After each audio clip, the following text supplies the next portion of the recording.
जरांगे पाटलांच्या उपोषणाचा आजचा चौथा दिवस आहे। आजपासून पाणीही न घेण्याचा निर्धार जरांगेंनी केला, त्यामुळे आंदोलन अधिक तीव्र झाले। समितीचे अध्यक्ष राधाकृष्ण विखे पाटील हे मनोज जरांगे यांची भेट घेण्याची शक्यता आहे, त्यामुळे आजचा दिवस हा राजकीय घडामोडींनी परिपूर्ण असा ठरणार आहे। या संदर्भात अधिकची माहिती देत आहेत आपले प्रतिनिधी माधव सावरगावे। माधव, काय सांगाल? उपोषणाचा आजचा चौथा दिवस आहे आणि मोठ्या राजकीय घडामोडींना वेग आलाय।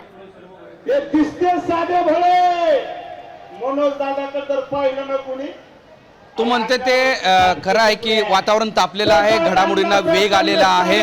मनोज जरांगे यांची तब्येत हळूहळू ढासळत चालली आहे, तर दुसरीकडे हा आझाद मैदान आणि आत्ता जसं आपण ऐकलं की या परिसरातल्या वेगवेगळ्या रस्त्यावर मराठे उतरले ते मात्र ठणठणीत आहेत। त्यांना मोठी रसद मराठवाडा, विदर्भ, त्या पश्चिम महाराष्ट्र भागातून येते आहे।